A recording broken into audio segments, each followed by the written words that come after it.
Baik, para jemaah sekalian yang dirahmati Allah, kita sama-sama mulai terlebih dahulu pertemuan kita di kesempatan pagi yang berbarokah ini dengan melafazkan al-basmalah. Bismillahirrahmanirrahim. Dan untuk selanjutnya kami silakan kepada guru kita yakni Al-Mukarram Al-Ustaz Irfan Abu Nafid yang akan menyampaikan materi di kesempatan pagi yang berbarokah ini dengan mengangkat tema rekam jejak kejahatan Yahudi Bani Israel, dua kali berbuat kerusakan, pembahasan tafsir dan balaghah Quran surah Al-Isra ayat yang keempat sampai ketujuh. Waktu dan kesempatan kami persilahkan. Tafadhol Ustaz. أعوذ بالله من الشيطان الرجيم بسم الله الرحمن الرحيم الحمد لله رب العالمين الحمد لله الذي أرسل رسوله بالهدى ودين الحق ليظهر على الدين كله وكفى بالله شهيدا ولو كره المشركون ولو كره المنافقون ولو كره الصهيونيون والصلاة والسلام على مبعوث رحمة للعالمين وعلى آله وصحبه ومن تبعهم بإحسان إلى يوم الدين وبعد أحييكم بتحية الإسلام السلام عليكم ورحمة الله تعالى وبركاته. Waalaikumsalam warahmatullahi wabarakatuh. Bifadlillahi ta'ala bitaufiq ikhwatul kiram a'azalal wa yakum di dalam kesempatan di antara kesempatan-kesempatan subuh kali ini bifadlillahi ta'ala dengan wasilah tim ngaji subuh barakallahu lana walahum kita bisa bermuajahah mengkaji petunjuk di antara petunjuk-petunjuk Allah tabaraka wa taala, belajar tentang gambaran wujud rupa mereka-mereka yang kemudian telah mengisi rekam jejak kehidupan itu dengan beragam macam kerusakan. Tentu ini menjadi pelajaran. Pada prinsipnya ketika kemudian Allah menggambarkan suatu bangsa atau suatu umat-umat terdahulu di dalam petunjuk ayat-ayatnya yang mulia ini dimaksudkan agar kemudian kita hamba-hamba Allah yang kemudian beriman sallallahu taala itu mengambil ibrah pelajaran dari kisah-kisah terdahulu tersebut. Salah satu kisah yang kemudian Allah gambarkan di dalam Al-Quran ini berkaitan dengan kisahnya Bani Israel. Kisahnya Bani Israel.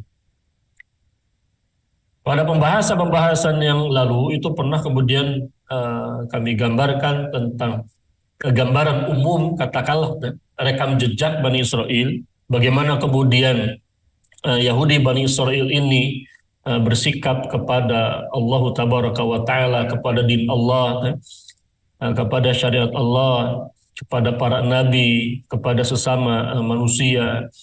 Ini yang kemudian Allah gambarkan di dalam ayat-ayatnya, salah satunya di dalam ayat yang kemudian akan kita ulas pada kesempatan pagi kali ini di dalam surat Al-Isra ayat keempat sampai dengan ayat ketujuh. Nah, ketika berbicara tentang Bani Israel, Yahudi, pemetaannya ini kita dapati dahulu bagi Nabi SAW itu sebagaimana diutarakan di dalam kitab-kitab para ulama, beliau menghadapi kemudian tantangan dari bangsa Yahudi mencakup katakanlah tantangan secara politik itu sendiri. Ketika baginda Nabi SAW mendirikan katakanlah kekuasaan pemerintahan Islam, daulah Islamnya di Madinah, di Yasrib itu, di antara musuh yang kemudian mengancam eksistensi Islam kaum muslimin itu dari kalangan Yahudi. Pada saat yang sama, pada waktu itu bisa dikatakan orang-orang Yahudi, mereka tidak memiliki katakanlah kesempatan yang banyak untuk mengalahkan Islam kaum muslimin. Mereka dalam kondisi kalah. Bisa dibayangkan dalam kondisi kalah saja orang-orang Yahudi itu mereka berupaya mencari celah dan kesempatan untuk menggunting dalam lipatan untuk kemudian menikam kaum muslimin dari dalam. Itu terbukti ketika kemudian orang-orang kafir Quraisy dari Makkah mengepung kaum muslimin.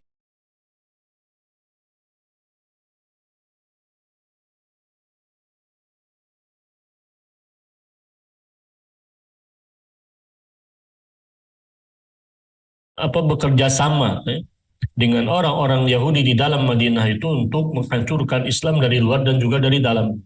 Ini bisa kita bayangkan.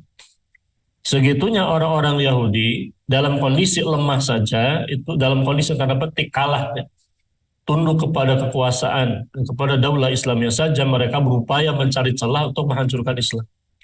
Nah, maka dalam hal ini benarlah kemudian Allah Tabaraka wa Ta'ala firmankan, Allah Tabaraka wa Ta'ala peringatkan, a'udzubillahi minasyaitonir rajim, bismillahirrahmanirrahim. Wa kadzalika ja'alna likulli nabiyyin aduwwan minal mujrimin wa kafaa bi rabbika hadiyan wa nasira. Dan demikianlah ja'alna likulli nabiyyin, kami jadikan, kata Allah Tabaraka wa Ta'ala, likulli nabiyyin, atas setiap nabi itu aduan, terdapat musuh. Di mana permusuhan dari musuh yang dimaksudkan di dalam ayat ini, aduan diungkapkan dalam bentuk kata benda tanpa alif lam, menunjukkan keluasan cakupannya, nakirah, luas cakupannya. Likulli nabiyyin aduan, yakni yang disebutkan di dalam ayat yang lainnya, syayatinal insi wal jinni, dari golongan syaitan golongan manusia dan syaitan golongan jin. Di dalam ayat Al-Furqan 31 digambarkan aduwam minal mujrimin, yakni musuh dari kalangan orang-orang yang al-mujrimin, di mana al-mujrimin adalah kata benda ismul fa'il, kata benda subjek bagi pelaku jarimah kejahatan. Ini menunjukkan sifat predikat yang melekat kepada musuh-musuh para nabi ini.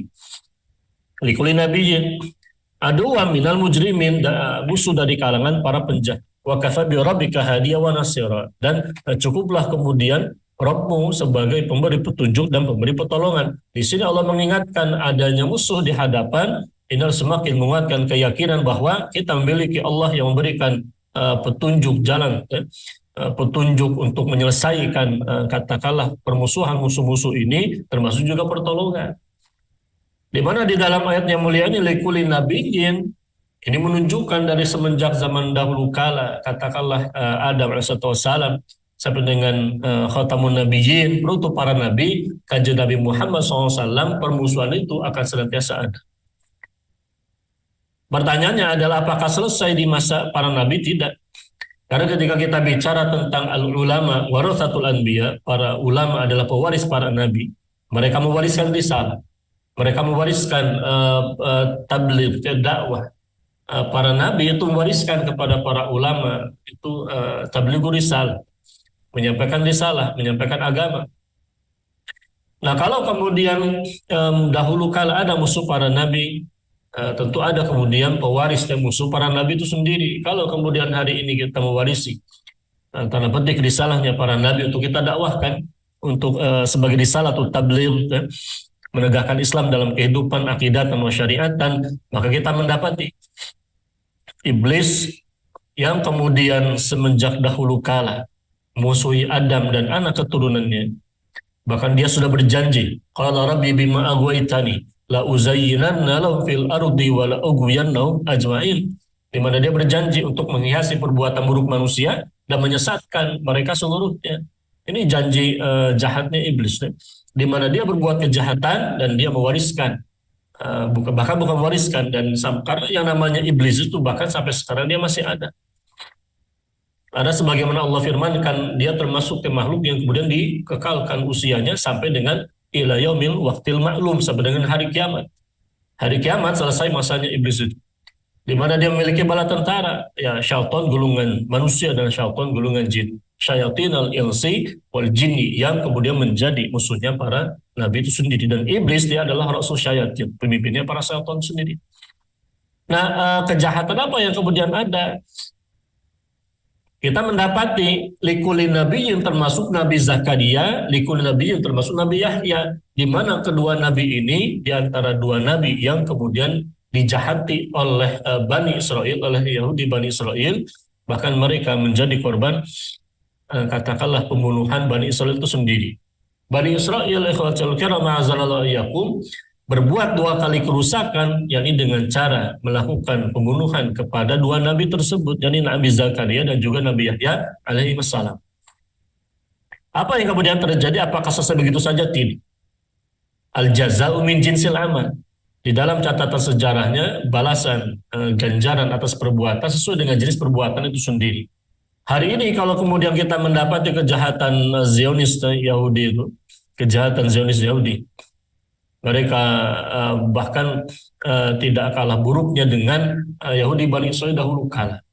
Orang-orang Zionis Yahudi hari ini mereka melakukan penjajahan kepada bumi Al-Quds Palestina, menodai kesucian tanah Al-Quds, membunuhi kaum muslimin di sana. Ini kan sudah terjadi puluhan tahun silam.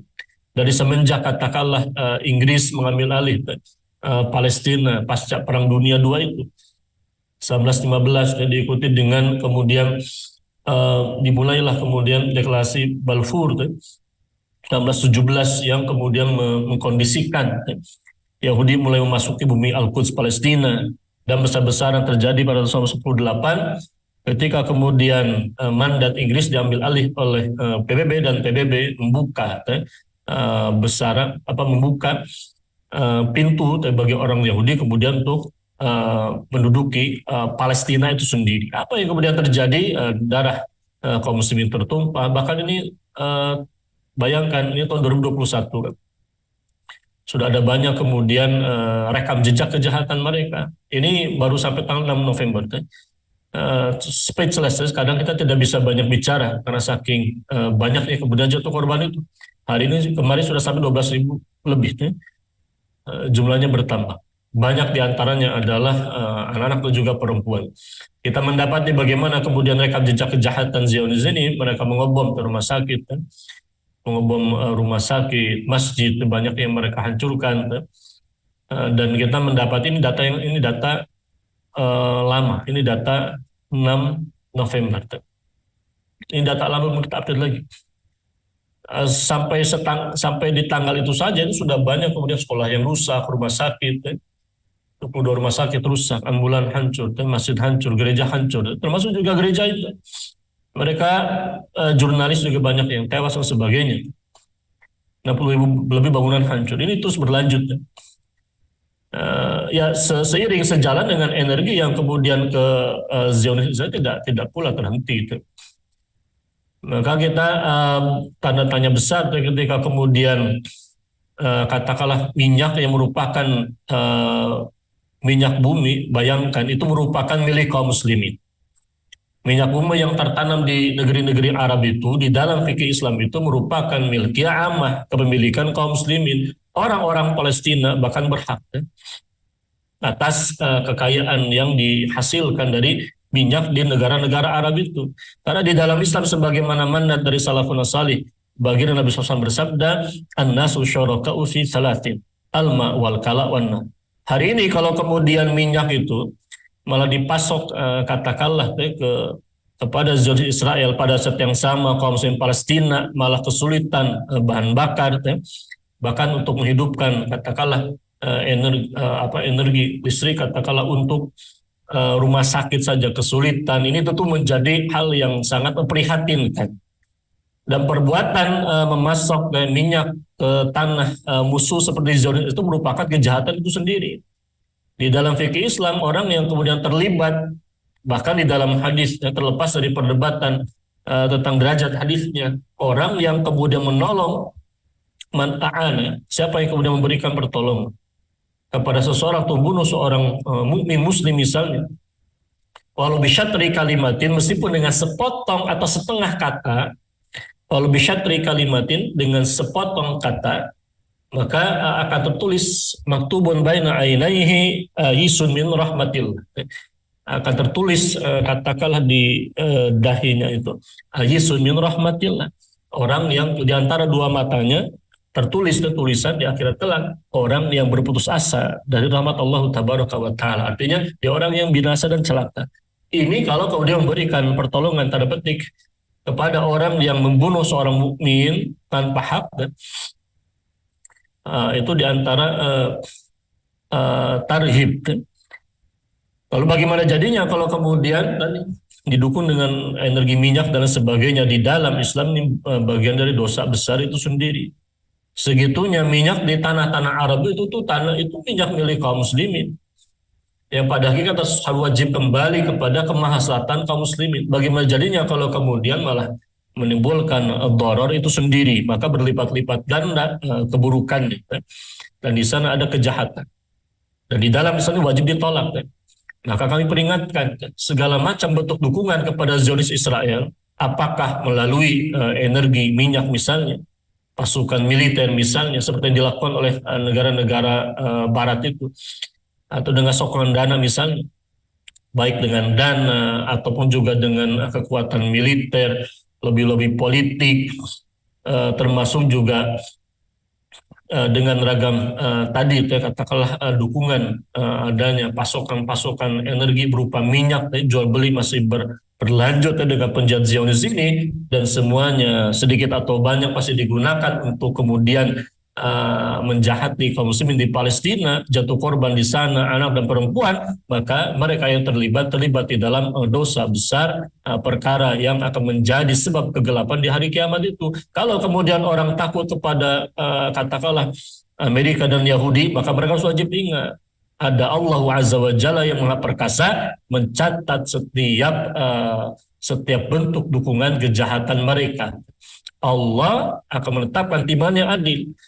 Di akhirat kelak orang yang terlibat itu akan dihisab oleh anak-anak dan perempuan yang meminta pertanggungjawaban atas dosa apa kemudian mereka dibunuh. Atas dosa apa kemudian mereka ini dibunuh dengan kejamnya itu. Nah, bagi kita yang kemudian berakal sehat, seorang mukmin yang berakal sehat, maka segala macam tindakan memberikan dukungan kepada Zionis Israel ini wajib kita tolak.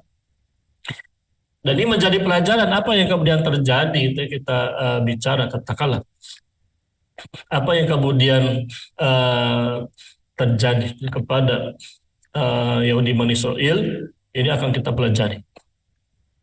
Nah, jangan kemudian sampai seperti begini. Orang-orang kafir Quraisy dahulu kala ketika kemudian kaum muslimin itu diblokade, Bani Hasyim itu diboikot oleh orang-orang kafir Quraisy yang dipimpin oleh Abu Jahal dan kawan-kawannya itu. Apa yang kemudian terjadi pada akhirnya Mut'im bin Adi dan kawan-kawannya itulah yang kemudian terlibat dahulu kala bayangkan perjanjian zalim, pemboikotan atas kaum muslimin itu dirusak sendiri oleh orang-orang kafir Quraisy dahulunya. Mereka terlibat mereka menolak. Mereka saja bisa kita bayangkan itu menolak perjanjian zalim atas kemudian kaum muslimin, Bani Hasyim terutama, atas kaum muslimin ya Bani Hasyim.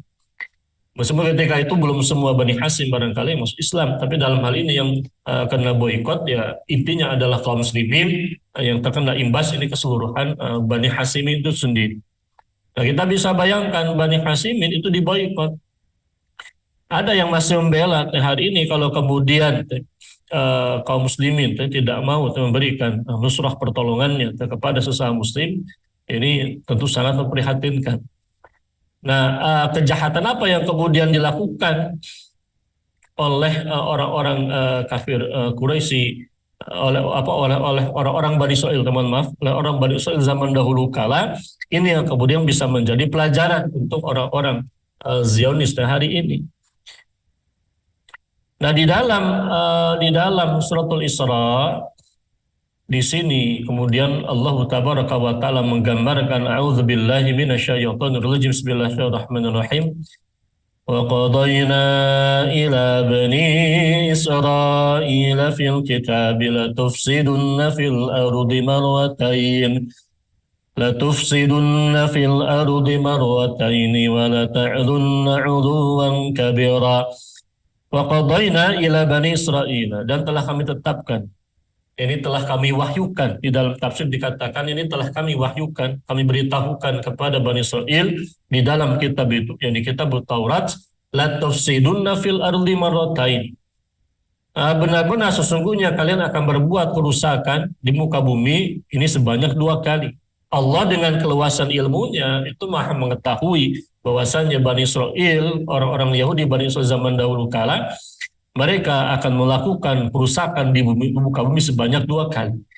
Wala ta'lunna 'uluwan kabira.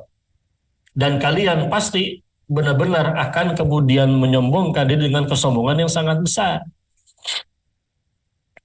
Nah, di dalam ayat ini menggambarkan keluasan ilmunya Allah. Allah mengabarkan kepada mereka apa yang akan terjadi di masa mendatang atas Bani Israil itu sendiri.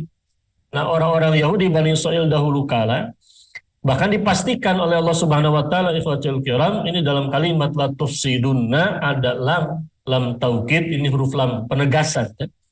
Diikuti dengan nun taukid asaqilah, ini menunjukkan lazimnya makna jawab sumpah. Jadi kalimat sumpah. La tufsidunna ini jawab sumpah. Sumpahnya mana? Sumpahnya tidak Allah munculkan. Jadi ini bentuk peringkasan kalimat al-ijazu bil hadf.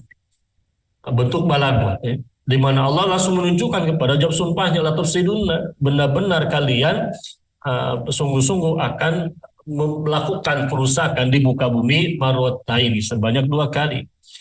Wala ta'lunna 'uluwan kabira. Nah, yang dimaksud dengan melakukan kerusakan di sini apa? Nah, ini yang kemudian ditafsirkan di dalam kitab tafsir Jalalaini. Ketika kemudian Allah Tabaraka wa Ta'ala firmankan wa qadaina ay auhayna. Di dalam kitab tafsir Jalalaini digambarkan wa qadaina ay auhayna. Ini telah kami wahyukan kepada Bani Israil, ila Bani Israil fil kitab ay fit Taurat. La tufsidunna fil ardi ardus syams. La tufsidunna fil ardi, bahwasanya kalian akan membuat kerusakan yang bumi, yakni di negeri Syams, ardus syams. Ardus Syam, ikhwatul kiram, ini merupakan kinayah dari Damaskus, Palestina, termasuk Palestina, Lubnan, Lebanon, itu bagian dari negeri Syams itu sendiri. Ya, Suriah, Damaskus, Lebanon, Palestina itu ardus syams. Bayangkan orang-orang Yahudi Bani Israil dahulu kala, bahkan mereka punya sejarah melakukan kerusakan, kejahatan di negeri Syams, menodai kesucian tanah yang mulia ini, di mana ardus syams di dalam Islam itu merupakan tanah yang dimuliakan, diberkahi. Bahkan di akhir zaman kelak dia akan menjadi pusat tegaknya kekuasaan Islam era kekhilafan Al-Imam Al-Mahdi, berpusat di negeri Syam, wabil khusus di Palestina itu sendiri. Nah, di sini orang-orang Yahudi Bani Israil Allah gambarkan mereka membuat kerusakan atau tufsiduna fil ardi, yakni di negeri Syams, bil ma'asi, dengan beragam macam kemaksiatan, marotaini, yakni sebanyak 2 kali. Nah, kalimat 2 kali ini menunjukkan jumlah yang Allah pastikan. Wala ta'lunna 'uluwan kabira tabghuna baghyan 'aziman, di mana kalian akan berbuat kesewenang-wenangan dengan kesewenang-wenangan yang sangat besar. Jadi kesombongan, merasa tinggi hati, merasa menjadi bangsa yang paling mulia. Dan bayangkan, lazimnya biasanya orang karena dia merasa tinggi hati itu akan lanjut dengan ragam kejahatan. Firaun misalnya. Nah, kita mendapati sosok Firaun ini sosok penguasa. Dengan harta benda yang ada pada dirinya, dengan junud bala tentara yang kemudian ada di belakangnya, orang ini mengaku sebagai Tuhan yang paling tinggi, ana rabbukumul a'la. Apakah dari pengakuan merasa tinggi hati ini, bahkan dia merasa sebagai Tuhan yang paling tinggi, selesai begitu saja? Tidak. Dari satu pengakuan lanjut dari satu kesombongan lanjut kepada kejahatan demi kejahatan. Fir'aun itu merealisasikan kesombongannya dengan tindakan kesewenang-wenangan, membunuh bayi-bayi, katakanlah laki-laki dan sebagainya karena ketakutan mereka. Fir'aun membunuh anak laki-laki berdasarkan informasi itu dari syaitan golongan manusia yang didukun, yang membisikkan kepada orang ini, kepada Fir'aun ini, yang pada akhirnya membunuh semua bayi laki-laki di negerinya. Nah, orang ini yang kemudian Allah sifati fa aktsaru fihal fasad, banyak berbuat kerusakan. Apa yang kemudian terjadi kepada Fir'aun yang tinggi hati dan dia berbuat kerusakan? Dia mengaku sebagai Tuhan yang paling tinggi, ana rabbukumul a'la. Allah gambarkan fa aktsaru fihal fasad. Mereka Fir'aun termasuk juga bangsa Samud dan juga kaum Ad dan kaum Samud berbuat kerusakan. Itu fasabba alaihim rabbuka sauta azab. Itu kan Allah kemudian siksa mereka dengan camati azab. Kalau binasakan mereka, Fir'aun wa agraqna ala Fir'aun. Dia merasa sebagai Tuhan yang paling tinggi, Allah tenggelamkan di dasar lautan, di dasar muka bumi yang paling rendah, di dasar lautan itu sendiri. Kita mendapati bagaimana kemudian sosok katakanlah Abraha. Dia membawa pasukan gajah. Dia kan sombong tuh. Dia digambarkan sebagai sosok pemimpin yang sombong, raja yang sombong dari Habasa, dari Ethiopia. Dia iri dengki melihat umat manusia itu berziarah ke kota Makkah, kepada Ka'bah al-Musyarrafah. Dia merasa dengki dan dia punya kepentingan duniawi di sana, dia punya kepentingan ekonomi dan politik di sana. Kemudian akhirnya orang ini berupaya menghancurkan Ka'bah al-Musyarrafah dan membangun kanisah. Jadi membangun, dan dia dengan maksud agar orang-orang itu berziarah bukan kepada Ka'bah melainkan kepada kanisah, yakni gereja yang akan dia bangun di Habasa itu, yang akan dia besarkan, yang akan menjadi tempat di mana orang-orang berziarah ke tempatnya. Apa yang kemudian terjadi? Sosok Abroha ini dengan pasukan gajahnya, alam taro kaifa fa'ala rabbuka bi ashabil fil. Nah, dengan pasukan gajahnya ini kemudian Allah binasakan dengan burung-burung. Kalau kemudian orang sombong tadi dengan apa? Dengan gajah, dengan gajah-gajah yang kemudian dia miliki itu. Gajah menjadi simbol bagi pasukan binatang yang memiliki kekuatan. Singa saja itu lazimnya itu takut kepada gajah. Dia akan lari. Bayangkan gajah bukan dilawan dengan singa, tapi Allah kirimkan bala tentaranya, pasukannya, burung-burung yang membawa batu api yang sangat panas itu, sijil itu. Bayangkan burung bisa kemudian membawa batu-batuan yang sangat panas ini.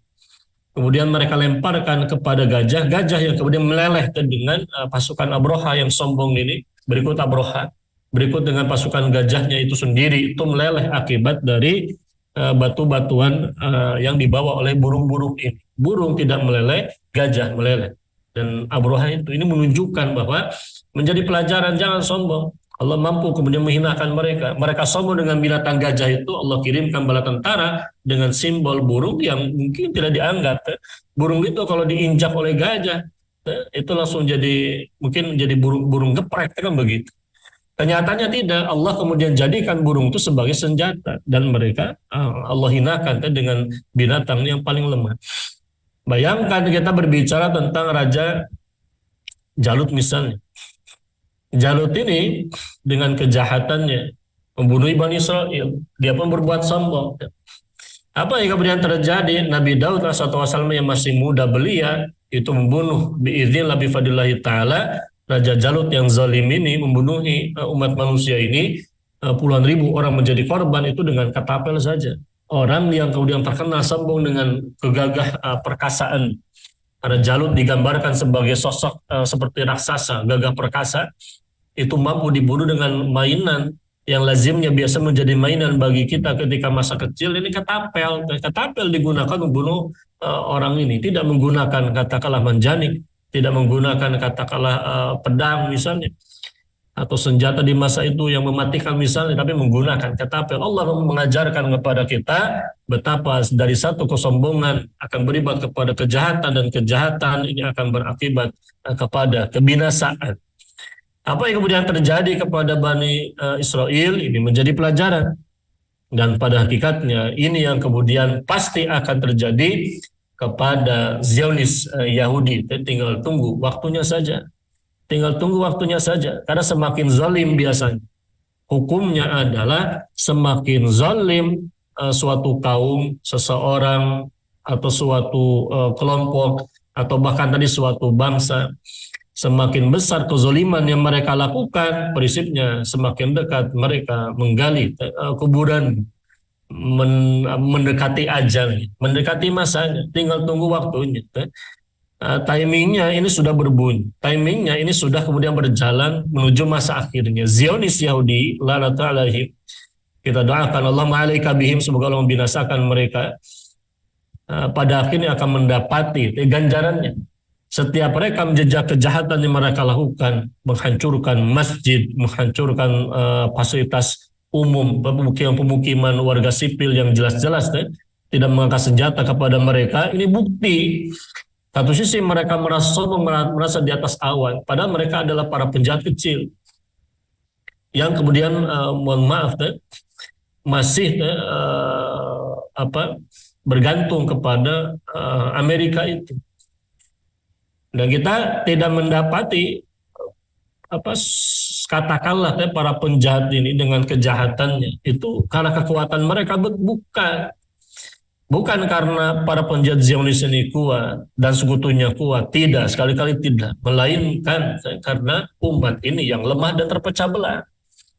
Bukan karena katakanlah Zionis Israel dan para pendukung negara-negara kapitalis demokrasi Barat itu, melainkan karena kaum muslimin yang lemah, berpecah belah, lemah, kemudian masih jauh dari penerapan syariah. Ini yang kemudian wajib kita muhasabah. Apa yang kemudian terjadi kepada Bani Israil dahulu kala? Allah gambarkan mereka akan melakukan kerusakan 2 kali dan mereka melakukan kesombongan. Nah, di sini kemudian Allah tabaraka wa taala janjikan, Allah gambarkan, fa idza jaa wa'du ulahuma ba'atsna 'alaikum ibadan lana uli ba'sin syadid. Nah, di sini digambarkan fa idza jaa wa'du ulahuma, kalau kemudian telah datang fa idza jaa wa'du ulahuma, dan ketika datang kemudian janji hukuman atas kerusakan yang pertama, ba'atsna 'alaikum ibadan lana, kemudian kami akan datangkan kepadamu hamba-hamba kami yang memiliki kekuatan lebih besar, uli ba'sil syadid, fajasu khilal diyar wa kana wa'dan maf'ula. Fajasu khilal diyar, di mana mereka fajasu khilal diyar, mereka akan kemudian katakanlah menyebar di seluruh negeri-negeri. Mereka merajalela di negeri-negeri itu, dan ini Allah janji, Allah pastikan wa kana wa'dan maf'ula. Ini sesuatu yang, ini janji yang kemudian pasti akan terrealisasi, akan terlaksana, wa kana wa'dan maf'ula. Dan apa yang kemudian kita dapati, dan ini yang kemudian diuraikan oleh para ulama, ini berkaitan dengan kejahatan yang pertama yang mereka lakukan adalah ketika Allah gambarkan fa idza jaa wa'du ulahuma, ini ula marratai fasad. Ini ketika kemudian datang apa yang kemudian Allah kabarkan kepada mereka berupa kerusakan. Ini kerusakan yang pertama dari 2 kerusakan yang akan mereka lakukan. Ba'atsna 'alaikum ibadan lana uli ba'sin syadid. Jadi akan kami utus kepada mereka, yakni atas izin Allah, munculnya kemudian orang-orang yang lebih jahat melakukan kejahatan kepada mereka. Ibadalana uli ba'sil syadid, ya mereka ashabu quwwah fil harbi wal batas, mereka adalah para pemilik kekuatan di medan perang, dan mereka orang-orang yang melakukan katakanlah kekejaman. Fajasu taruddadu ditolak bikum, dan mereka akan mencari-cari kalian di setiap pelosok-pelosok khilal diyar, ini wasata diyarikum liyaktulukum, untuk apa? Ya subukum, untuk kemudian mereka akan mencari ke setiap penjuru tempat negeri-negeri itu untuk kemudian membunuh kalian. Ini hakikatnya merupakan apa? Ya, balas atas kejahatan Yahudi Bani sedahulu kala, yang mereka melakukan kerusakan yang pertama, jadi dengan cara membunuh Nabi Zakaria alaihissalam dan juga para pengikutnya. Akibat kejahatan mereka membunuh Nabi Zakaria alaihissalam, maka Allah kirimkan kemudian hukuman atas mereka. Nah, di sini digambarkan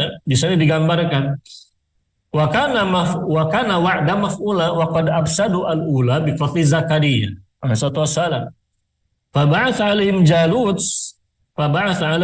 Jalut wa juludahum faqataluhum wasabbu auladahum wa kharrabu baital maqdis wa qad afsadu al-ula, dan sungguh mereka telah melakukan kerusakan yang pertama dari 2 kerusakan itu dengan cara bagaimana orang-orang Yahudi Bani Israel mereka berani membunuh Nabi Zakaria alaihissalam. Kita bisa membayangkan kalau kemudian mereka punya rekam jejak yang membunuh seorang nabi.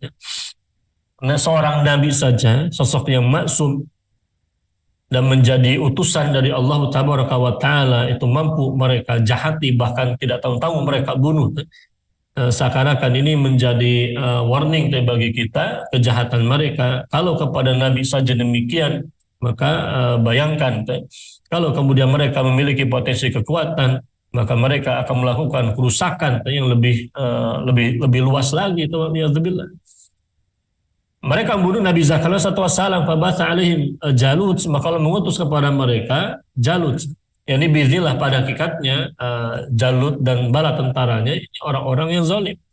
Ini terjadi atas izin Allah, karena tidaklah kemudian ada manfaat dan madarat terjadi atas seseorang, atas suatu kaum, melainkan seluruhnya terjadi atas di bawah iradah, kekuasaan Allah Tabaraka wa Ta'ala. Dan ini menjadi pelajaran bagi kita.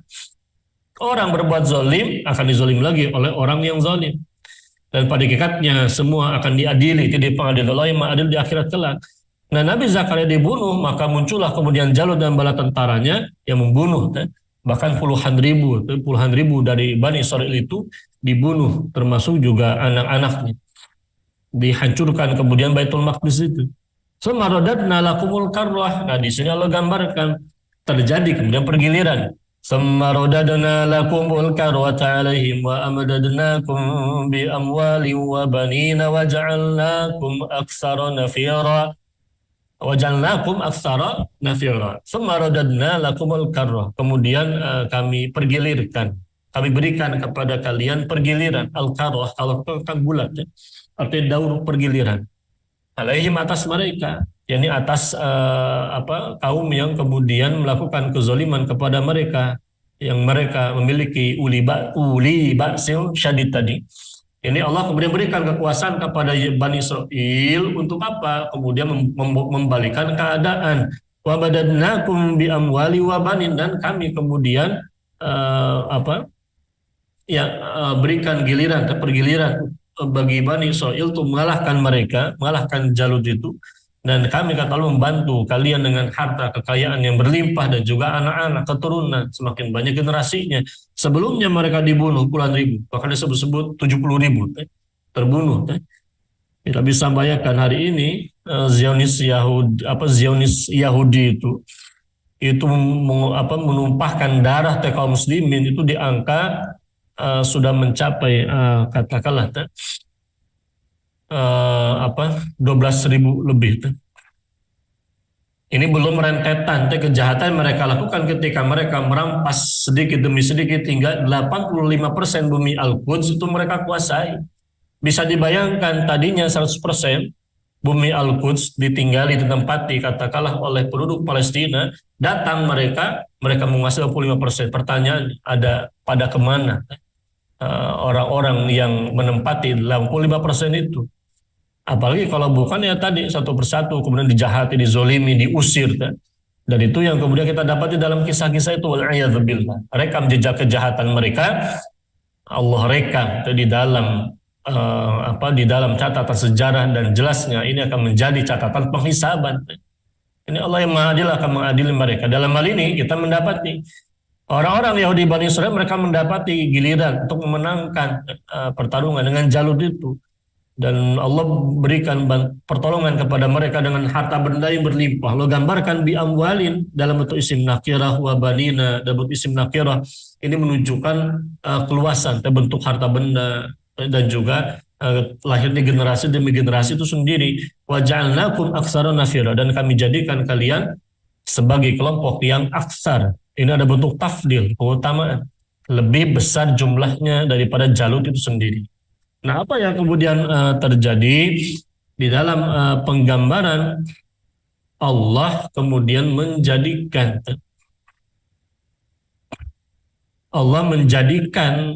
bagi mereka ini sosok penguasa. Ini yang kemudian digambarkan di dalam penggambaran itu. Jadi masih memang kalau di dalam kitab Safatul Tafasir ada sedikit perbedaan urutannya. Kalau di dalam kitab Tafsir Jalalain digambarkan yang pertama kali atas kerusakan yang mereka lakukan munculnya Jalut, yang kemudian dibunuh oleh Talut, dibantu oleh Nabi Daud alaihissalam ketika masih muda belia. Kerusakan yang kedua mereka bunuh Nabi Yahya, Allah balas kemudian dengan munculnya katakanlah sosok Raja Bakhtasir. Ini urutannya agak berbeda dengan tafsir Safatul Tafasir, tidak masalah. Tapi dalam hal ini ikhwatil kiram intinya adalah kita mendapati ketika kemudian Jalut ini berbuat kerusakan, maka di dalam ayat yang lainnya Allah Tabaraka wa Taala gambarkan di dalam surat Al-Baqarah itu wa qala lahum nabiyum. Jadi ketika kemudian muncul kezoliman Jalut, maka Allah berfirman melalui Nabi Daud alaihissalam di kalangan mereka. Wa qala lahum nabiyuhum innallaha qad ba'atsa lakum taluta malika.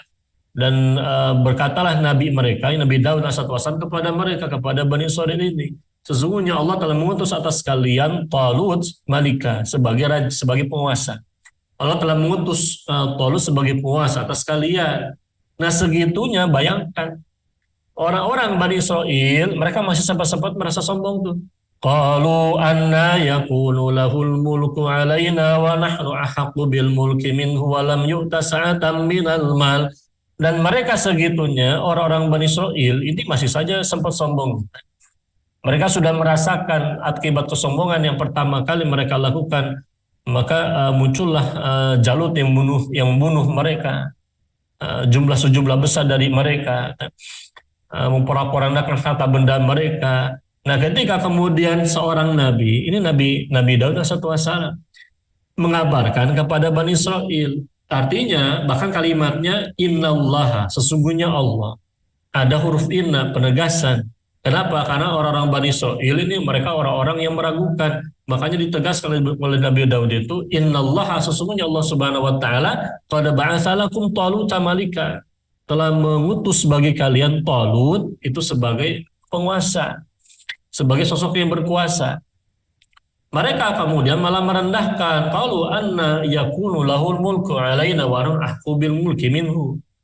Kenapa? Mereka mempertanyakan kenapa kemudian padahal yang namanya kekuasaan lebih berhak atas kami. Kami, kata orang Bani Israil itu lebih berhak memiliki kekuasaan daripada Talut itu. Kenapa? Karena dia Talut tidak punya harta yang banyak. Jadi akibat tidak punya harta yang banyak, Bani Israil masih sempat-sempatnya. Segitunya sudah dikabarkan oleh seorang nabi yang menerima wahyu dari Allah Tabaraka wa Ta'ala, segitunya mereka masih saja kemudian bersikap sombong. Waliyadzubillah. Ini kaum yang bisa dikatakan mengherankan. Orang-orang ini orang-orang yang mengherankan. Kalau ada kemudian suatu golongan, suatu kaum yang ada di dalam Al-Quran dengan beragam macam sikap mereka yang aneh itu kepada para nabi itu, maka kita tidak mendapati tandingan seperti apa yang dilakukan oleh Bani Israil dahulu kala kepada para nabi. Bagaimana kemudian mereka melakukan rekam jejak kejahatan kepada Nabi Musa alaihissalam. Bayangkan Nabi Musa selama 30-40 hari menerima kitab Taurat di Bukit Tursina. Kemudian Bani Israil diamanahkan kepada Nabi Harun alaihissalam. Segitunya ditinggalkan Nabi Musa, dan segitunya orang-orang Bani Israil ketika itu mereka baru katakanlah Allah selamatkan dari Fir'aun itu. Bahkan mereka menyaksikan tanda-tanda kekuasaan Allah tersebut. Wa aghraqna ala Fir'aun wa antum tanzurun. Dan kami selamatkan dan kami tenggelamkan Fir'aun dan bala tentaranya. Wa aghraqna ala Fir'aun wa antum tanzurun, dan kalian Bani Israil melihat peristiwa itu, menyaksikan kekuasaan Allah tersebut, menyaksikan kenikmatan dari Allah tersebut. Allah berikan tanda-tanda kekuasaannya, mereka masih sempat kemudian menyembah patung anak sapi.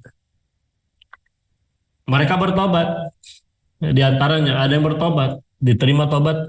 Ketika kemudian terjadi kasus pembunuhan di antara mereka, mereka datang kepada Nabi Musa, minta dicarikan siapa pembunuh, pelaku pembunuhan di kalangan Bani Israil tersebut. Apa kemudian Allah perintahkan? Allah berikan pelajaran kepada mereka yang kemudian lupa diri menjadikan patung anak sapi sebagai sesembahan. Allah perintahkan mereka antadbahu baqarah, menyembelih sapi betina, induknya, sapinya, bukan patung lagi, sapinya disembelih, sapi betina, induk dari anak sapi.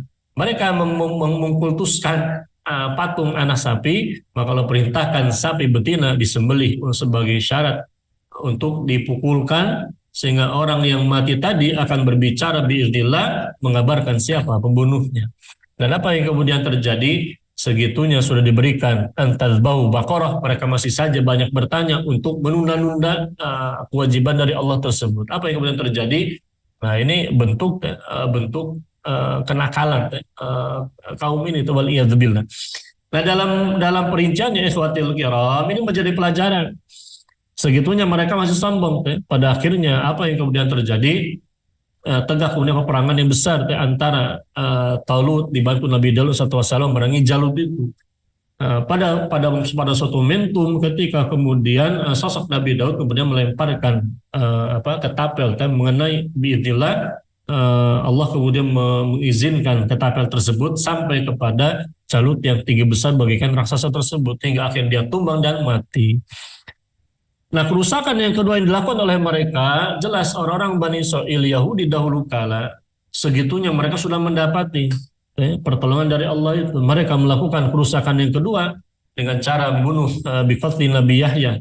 Waqad afsadu tsaniyan biqatli Yahya alaihi wassalam. Mereka melakukan kerusakan yang kedua dengan membunuh Nabi Yahya alaihi wassalam.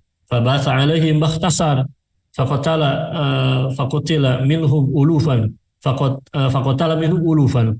Jadi Allah mengutus kepada mereka biiznillah Bakhtasar. Bakhtasar ini sosok raja zalim dari Babylon. Babylon adalah kota lama Irak. Nah, orang ini membunuh kemudian faqatala, di mana dia dan bala tentaranya minhum membunuh ribuan orang dari mereka. Termasuk juga mencelakai anak keturunannya dan menghancurkan Palestina atau Baitul Maqdis itu sendiri. Waliyadzubillah. Nah, ini kan tentu menjadi pelajaran ikhwatul kiram sampai kemudian Allah mengingatkan in ahsantum li anfusikum wa in asatum falaha fa idza jaa wa'dul akhirati liyasu'u wujuhakum wa liyadkhulul masjid kama dakhaluhu awwala marwati wa liyutabbiru ma'alaw tatbira. Di sini digambarkan in ahsantum li anfusikum. Kalau kemudian kalian berbuat baik, maka kalian berbuat baik kepada diri kalian sendiri. Allah tidak butuh makhluk kita. Kalau kemudian kalian berbuat kebaikan, maka kebaikan itu akan kembali kepada kalian. Wa in asatum falaha. Kalau kemudian kalian berbuat katakanlah kejahatan, keburukan, maka keburukan akan kembali kepada kalian sendiri. Prinsipnya al-jaza'u min jinsil amal. Balasan itu, ganjaran itu sesuai dengan jenis perbuatan. Perbuatan baik diganjar dengan kebaikan, perbuatan jahat diganjar dengan kejahatan. Hari ini kita mendapati penjajah Israel itu mungkin seakan-akan di medan perang itu mereka menang, pada katanya mereka kalah. Pada akhirnya mereka kalah. Dan kita mendapati bagaimana kemudian dunia terbuka matanya. Allah pada hakikatnya telah membuka mata dunia kejahatan Zionis Yahudi ini berikut dengan orang-orang yang mendukungnya dengan beragam macam bentuknya. Apakah dengan mendukung dengan senjata, dengan pasukan militer, dengan lobby-lobby politik politik jahatnya, atau misalnya dengan ragam dukungan pasokan energi minyak misalnya, itu bagian dari kejahatan. Dalam hal ini ikhwatul kiram, Allah kemudian masyarakat dunia melihat siapa yang kemudian terlibat. Pada hakikatnya semakin zalim sesuatu kaum, maka tadi akan semakin dekat kemudian masa mereka. Dan kita pada hakikatnya ikhwatul kiram azanallahu wa iyyakum meyakini sebagai seorang mukmin muslim itu wala alam apakah di masa mendatang bangsa Yahudi asbahan yang kemudian akan menjadi pendukung utama Dajjal di akhir zaman. Sebagaimana digambarkan dalam banyak riwayat Nabi SAW itu. Dalam hadis-hadisnya yang mulia, bahwa pendukung Dajjal di antara dari kalangan Yahudi Asbahan. Asbahan adalah wilayah-wilayah yang berseberangan dengan Palestina. Jadi di wilayah Iran, Jastan sebagainya, di wilayah-wilayah tersebut. Nah, Yahudi Asbahan, mereka ada di sana. Pertanyaan hari ini apakah ada? Wallahu alam. Bisa jadi tepat akhir zaman ini kita akan mendapati katakanlah orang-orang Yahudi yang ada di orang-orang Zionis Yahudi di Palestina, mereka akan terusir. Ketika muncul Dajjal, mereka akan menjadi para pendukung Dajjal. Walau misal kita tidak tahu. Ada banyak kemungkinan dan dia perkara goib. Kita akan tahu kemudian pada waktunya masyarakat akan melihat. Tapi yang pasti bumi Al-Quds Palestina disabdakan oleh Kanjeng Nabi SAW, ukuru daril Islam bisyams, dia akan menjadi ditegaskan oleh para ulama menjadi pusat tegaknya kekuasaan Islam di sana di akhir zaman. Pusat kekhilafan Al-Imam Al-Mahdi akan menjadikan Al-Quds Palestina sebagai pusat kekhilafan di akhir zaman itu sendiri, dan di mana Dajjal akan dibunuh di Palestina di Babul Lud, di pintu Al-Lud, dibunuh oleh Isa bin Maryam, dibantu oleh Al-Mahdi dan kaum muslimin mujahidin, para duat mujahidin pada waktu tersebut. Mau tidak mau, timeline ini jelas pasti akan terjadi, dan bagi kita kaum mukminin ini sesuatu yang wajib kita yakini. Dan sebagaimana kemudian kita meyakini balasan kebaikan adalah kebaikan, balasan kejahatan adalah kejahatan adalah keburukan dan juga kebinasaan, tidak di dunia maka pasti kondisinya di akhirat kelak.